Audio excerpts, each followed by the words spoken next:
जो भी हम इंडियंस खा रहे हैं इंडियन डाइट के नाम पे, राजमा चावल है, दाल चावल है, पनीर है, छाछ, दूध, सलाद, ये सब चीजें प्रोटीन रिच नहीं है। इनको खा के आप फिट और हेल्दी नहीं हो सकते। यही सब चल रहा है ना सोशल मीडिया पे। लेकिन मैं पर्सनली इस सारे व्यू पॉइंट के अगेंस्ट हूं और इसका रीजन है प्योर साइंस। ये सब चीजें वो लोग बोल रहे हैं जिनको या तो ह्यूमन बॉडी के बारे में कुछ नहीं पता, जो ह्यूमन फिजियोलॉजी को समझते ही नहीं। तो समझते हैं सबसे बेसिक चीजें। सबसे पहली चीज, हम कैलोरीज काउंट करते रहते हैं। हम बेसिक जो बड़े मैक्रोज हैं हमारी डाइट के, जैसे कि कार्बोहाइड्रेट्स, फैट्स और प्रोटीन्स, हम इनके बारे में बात तो करते हैं, लेकिन इनको कैसे कैटेगराइज करते हैं कि इतने ग्राम कार्ब है, इतना ग्राम प्रोटीन है, इसमें इतना ग्राम फैट है और इससे इतना कैलोरी मिल रहा है, इससे इतना कैलोरी मिल रहा है, तो ज्यादा कैलोरीज खा लिया तो हम फिट नहीं हो सकते। ये सबसे बड़ा मिथ है जिसको हम ब्रेक करेंगे।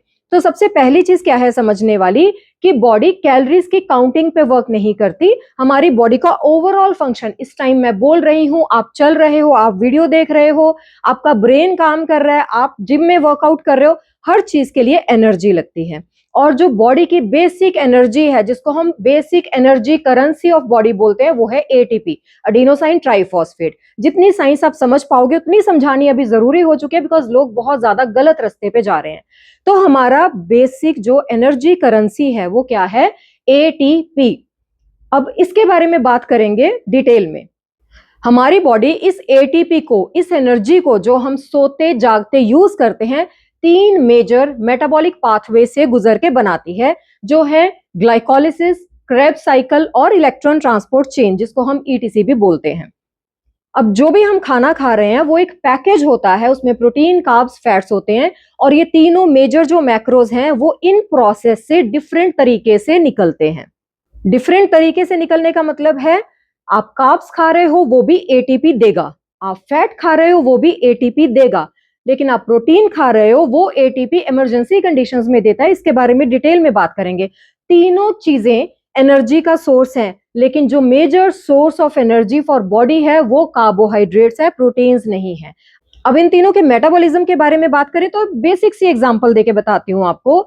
आप एनर्जी आप में डाउन है because of illness, because of dehydration, BP down हो गया, कोई भी इमरजेंसी कंडीशन आ गई, आप हॉस्पिटल जाते हो तो डॉक्टर आपको क्या चढ़ाते हैं, कार्ब्स, फैट्स या प्रोटीन्स। आपको ग्लूकोज की बोतल चढ़ती है, आपको डायरेक्ट प्रोटीन नहीं चढ़ता, आपको डायरेक्ट फैट नहीं चढ़ता। ये सिंपल तरीके से समझाने की बात है। अब इसको साइंटिफिक फॉर्म में लेंगे तो जो मैंने 3 प्रोसेसेस बताई हैं कि इनमें से निकल के एटीपी जनरेट होता है, ये तीनों चीजें, कार्बोहाइड्रेट्स, फैट्स और प्रोटीन्स, जब उनमें से निकलते हैं तो कार्ब्स जो हैं वो इंस्टेंट एटीपी जनरेट करते हैं। इनकी कैपेबिलिटी है वो फटाफट से वो प्रोसेस कंप्लीट होता है, ग्लूकोज बनता है, ग्लूकोज के आगे 2-3 स्टेप्स और होते हैं, उसमें से निकल के एटीपी मतलब एनर्जी जनरेट होती है। इसीलिए हमें किसी भी तरह का ग्लूकोज, किसी भी तरह का कार्ब खा के इंस्टेंट एनर्जी मिलती है। फैट्स है वो सेम प्रोसेस से निकलता है, लेकिन उसकी एनर्जी धीरे धीरे धीरे धीरे जनरेट होती है और लंबे समय तक चलती है। तो एटीपी जनरेट हो रहा है, एनर्जी जनरेट हो रही है, लेकिन स्लो हो रही है और लंबे समय तक चलेगी। और जो प्रोटीन है उसका मेजर रोल है एंजाइम्स को नरिश करना, हार्मोन्स को नरिश करना, मतलब इन चीजों को बनाना, बॉडी के रिपेयर मैकेनिज्म में हेल्प करना। वो रिपेयर चाहे आपकी चोटें हो, चाहे मसल रिपेयर हो या मसल सिंथेसिस हो, वो डायरेक्टली एटीपी जनरेट करता नहीं है, करता भी है तो बहुत कम क्वांटिटी में करता है। अब ये बेसिक चीज समझने के बाद हम अपना प्लेटर समझते हैं।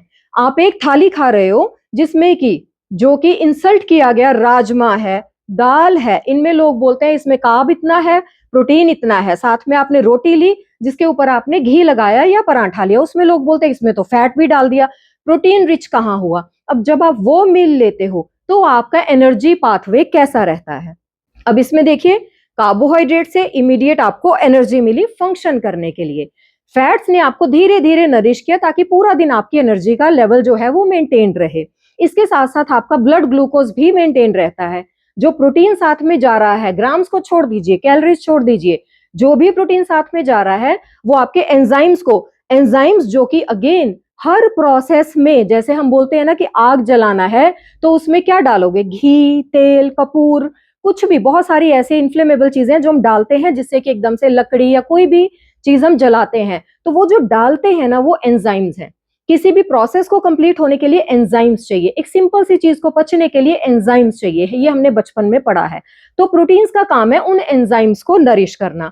हॉर्मोन्स बॉडी के जो हैं वो ओवरऑल फंक्शनिंग को मेंटेन रखते हैं, जिसको हेल्प करते हैं फैट्स और प्रोटीन्स। अगेन ये उन चीजों को फीड करते हैं।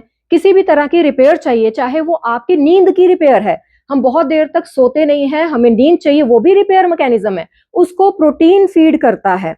तो जब हमने नॉर्मल एक ऐसा प्लेट खाना खाया, इसमें ये तीनों चीजें धीरे धीरे अपना काम कर रही हैं। साथ में हम सलाद खाते हैं, हम दही खाते हैं या छाछ लेते हैं, ये जो माइक्रो न्यूट्रिएंट्स हैं ये नरिश करते हैं, ये बहुत जरूरी होते हैं एज को फैक्टर्स और कैटलिस्ट। मतलब ये इग्नाइट करते हैं, हवा दे रहे हैं हम इनको, ऑक्सीजन ले रहे हैं ना, तो हम इन प्रोसेसेस को हवा दे रहे हैं कि और ज्यादा ये अग्नि प्रज्वलित हो, अंदर जाके हमें एनर्जी जनरेट हो। तो ये सारी चीजों का आप पूरा घुमा के देखोगे तो इंसुलिन की बात अलग से होती है, डायबिटीज की बात अलग से होती है, अलग से कुछ भी नहीं है। जो इंसुलिन मेंटेन होता है, आगे वो प्रोटीन डाइजेशन में हेल्प कर रहा है, सब इंटरडिपेंडेंट है। जब इस तरीके से काम चलता है ना बॉडी में, तो जो मेजर मेटाबॉलिक ऑर्गन्स हैं जो कि हैं लिवर और किडनीज, उन पे स्ट्रेस बहुत कम रहता है, because this is the natural mechanism that our body needs actually. ये हमारी बॉडी को चाहिए। इस तरीके से काम करते हुए बॉडी नॉर्मल तरीके से एटीपी जनरेट करेगी, जो कि एक नॉर्मल ह्यूमन बॉडी को फंक्शनिंग में हेल्प करेगा। दूसरी तरफ आते हैं सिर्फ प्रोटीन डाइट। सिर्फ प्रोटीन डाइट जो कि बहुत ज्यादा ट्रेंडिंग में चल रहा है, जिसमें से लोग कार्ब्स को हटा रहे हैं। मेरे बहुत सारे क्लाइंट्स हैं जो बोलते हैं कि मैं जीरो कार्ब पे रह रहा था, मेरे 50 ग्राम भी कार्ब नहीं है एक दिन के, जिनको ये डीप में मैं समझाती हूँ, इसीलिए आपको समझाने की ट्राई कर रही हूँ।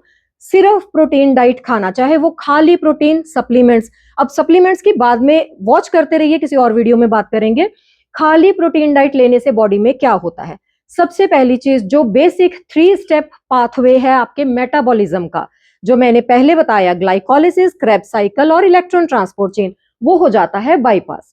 प्रोटीन जो है वो हमारी बॉडी का रेडीली अवेलेबल एटीपी सोर्स नहीं है, मतलब प्रोटीन खाते ही खाली हमें एनर्जी नहीं मिलती। इसलिए जो लोग सिर्फ प्रोटीन डाइट पे रहते हैं उनका ग्लो चला जाता है, वो डिहाइड्रेटेड भी फील करते हैं, कभी ना कभी उनमें एनर्जी लेवल भी डाउन रहता है। खाली प्रोटीन आपकी हेल्प नहीं करता। रीजंस, अब वो 3 मेजर प्रोसेसेस को छोड़ के, बाईपास करके, हमारा जो मेजर मेटाबॉलिक पाथवे है वो पूरा का पूरा शिफ्ट हो जाता है एक अलग सी प्रोसेस में, जिसको बोलते हैं ग्लूकोनियोजेनेसिस। मतलब कि रिवर्स हो गया सारा कुछ। अब रिवर्स कैसे हुआ? पहले हमारी बॉडी मेन नॉर्मली कैसे फंक्शन कर रही है, हमारी बॉडी एनर्जी जनरेट कर रही है जिससे कि हम चल रहे हैं, सिंपल। अब क्या होगा खाली प्रोटीन खाने से? बॉडी का जो मेजर एनर्जी सोर्स है वो हमने दिया नहीं, जिसको हम कार्ब्स बोलते हैं, जिससे इंस्टेंट एटीपी मिलते हैं। अब बॉडी को रेडीली अवेलेबल एनर्जी नहीं मिल रहा, आपने खाई खाली प्रोटीन डाइट, तो बॉडी को एनर्जी तो चाहिए। लीवर एकदम से इमरजेंसी में आएगा कि नहीं, एनर्जी तो चाहिए, एटीपी तो जनरेट करना है। तो जो आप प्रोटीन खा रहे हो ना, वो इस प्रोसेस के थ्रू, ग्लाइकोनियोजेनेसिस के थ्रू, वो डिफरेंट पाथवे पकड़ेगा और वो पूरा का पूरा प्रोटीन कंज्यूम होगा एटीपी जनरेशन में, जो नॉर्मल मैकेनिज्म नहीं है। लेकिन बॉडी को एटीपी चाहिए, बॉडी बहुत स्मार्ट है, वो पूरा का पूरा प्रोसेस स्विच ओवर करती है। अभी स्विच ओवर मोड में क्या होगा? एटीपी जनरेट होगा। तो वो जो आप खाली प्रोटीन खा रहे हो वो आपके मसल्स में जाके एग्जैक्टली नहीं लग रहा। पहली चीज, वो यूरिया ओवरलोड दे रहा है, आपकी किडनीज और आपके लीवर को ओवरलोडिंग कर रहा है, क्योंकि बहुत सारे नेचुरल पाथवे वो बाईपास कर चुका है। उससे आपको इंस्टेंट एनर्जी नहीं मिलेगी, वो बॉडी का ग्लूकोज मेंटेन करने के लिए स्ट्रगल करेगा। सिर्फ प्रोटीन से एटीपी जनरेट करना, मतलब एनर्जी जनरेट करना, कितना ही अच्छा क्वालिटी, बैड क्वालिटी, कैसा भी प्रोटीन हो, that is entirely different issue.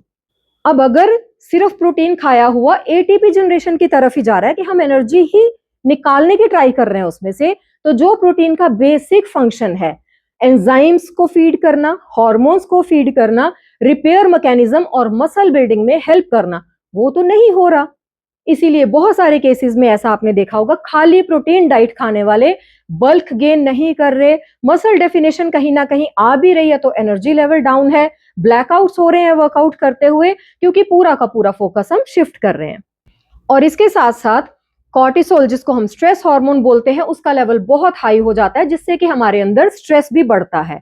और बहुत सारे साइड इफेक्ट्स, जैसे कि अब आप कार्ब्स नहीं खा रहे तो ऑब्वियसली आपको इमीडिएट एनर्जी सोर्स नहीं मिल रहा, जिससे कि ब्रेन फॉग होगा आपको। ब्रेन के जो सेल्स होते हैं, न्यूरॉन्स होते हैं, उनका मेजर सोर्स है ग्लूकोज, वो ग्लूकोज पे फीड करते हैं, तो आपके ब्रेन में कहीं ना कहीं डिस्टर्बेंस रहेगी। फ्रिज खोला, भूल गए क्या लेने आए थे, यहां से उठ के दूसरे रूम में गए, जाके भूल गए क्या करने आए थे। बहुत सारे छोटे छोटे फैक्टर्स, आपको ये बहुत सारे सिम्टम्स देखने के लिए मिलेंगे।